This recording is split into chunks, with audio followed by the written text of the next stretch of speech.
Back in the jungle today, my friends, and time to see what DICE have made this time around. From the patch notes that they dropped a few days back, they took time updating the ghost town, adding some destruction in there, changing the layout of the temple waterfall, which we'll look at in a minute, and they tweaked the medical facility a bit as well. That temple though, it might look like a small tweak at face value, but if we do take a little bit of a closer look, we can see a couple of other subtle changes as well.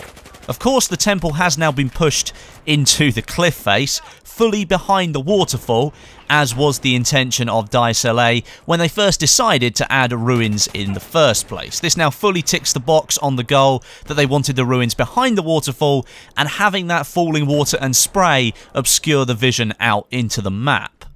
This change has also removed the tactic that a lot of players were using previously, where they'd fly the heli close to the ruin tower, jump off and use it as a sniper's nest.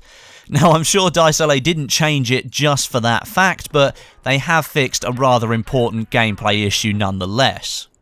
And the more subtle change that I mentioned, the ladders inside the ruin pool have been changed out for steps. And my guess is that the ladders didn't really fit the theme for the ruins at all. I mean, who expects to find a brand new ladder in an old ruined stone structure? It just didn't make sense. So adding these steps just gives the area a little bit more authenticity, and will no doubt make it a little bit easier as well for players above the water to shoot people down there. And one other thing actually that I think's worth mentioning for those temple ruins, DICE have now made the water around the ruins a little bit wider, making it better suited to be able to hold a rib boat. Now, I mentioned this point when the map first came out, that the water is there, but it's not really being used by anything, and it would probably be better suited to maybe a jet ski or a rib boat going in there that maybe players could fight over to be able to gain control of it, but once they do have control, they've got control of little bits of water around the map, and it would just add a nice little gameplay element in there. And now they've gone ahead and made that change. Hopefully we'll see that rib boat utilised a little bit more often as well. Moving on to the ghost town now, the buildings have all been updated to include better destruction, and this is like a really big thing for me because most of the time when the tank or an RPG would take out one of those buildings, they would just completely disappear and then you'd drop to the ground, so there was no real way of hiding away from the tank at all, and it didn't make for the greatest testing environment because you just get rid of all the cover instantly. But it now seems that proper destruction has been added, and the buildings have either been made bigger and tightened up the space in the middle, or they've added even more buildings. But I do think they've just changed the shape and the layout a little bit to make that pathway through the middle a little bit tighter, and that makes it much harder to get a tank through there. This flag is now pretty much an infantry-focused section of the map, with all those large buildings on the low ground and then the dense tree cover that runs up the hills at the side. It is probably my favourite part of the map, even overtaking the waterfall, because I don't really know why, I just prefer the infantry combat, and the fact that it is just bog standard infantry combat, on the ground, in buildings, hiding behind cover in the trees.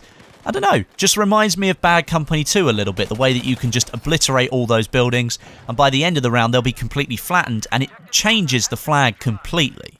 It's really nice to see that DICE are trying to work really hard and trying to deliver something that fans of previous games are really going to enjoy in this map. We all know that Battlefield 4 isn't the greatest version of Battlefield for destruction, and I think that's what a lot of people expect to find in a Battlefield game now. The fact they're trying to go back to that and give us an area where you can just rip shit up, I think that's really cool of them. And finally, we have the medical facility, which has been changed somewhat. I didn't really recognise it all that much when I first stepped into it, but there we go.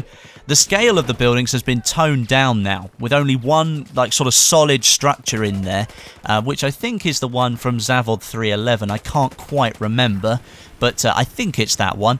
And they switched out the other two buildings, which I think were the Paracel Storm buildings. They've switched those out for mud huts, and those are the ones that you will find on Gwaelon Peaks in Battlefield 4. And it, again, just makes it feel much more authentic. You're not going to find a medical facility in the middle of a jungle with 3 massive buildings inside it.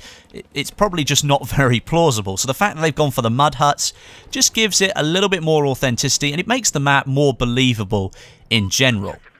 Oh, and one final thing, some ground textures and objects have been added too, which gives a little bit more cover in certain situations, but as you can see, still without full texturing of the jungle at the moment. DICE probably going to make some more changes in the future, and they've made some great progress so far, but I'm guessing they won't be adding any textures to any of the objects until they're 100% confident that they're done with the design of the map, so we are going to have to wait a little bit longer. And just before I end the video today, DICE are dropping the spring patch for Battlefield 4. That's 5 new weapons, the Gunmaster game mode, and the full weapon balance pass on the 27th of May. So look out for that update on Wednesday next week and have fun with it. I'll be out of the country, unfortunately, so I won't have a huge time to play it. I will try and get a few games on my laptop while I'm away, but I shall probably do a video on my return, but really do hope you have fun with it. Thanks very much for watching today. I hope you enjoyed the video, and if you did, if you could hit me up with a like, that'd be absolutely fantastic. And don't forget to hit up g2a.com/r/Westy and check out some great deals on the best games. But until next time, my name is Westy, and I'll catch you guys in the next video.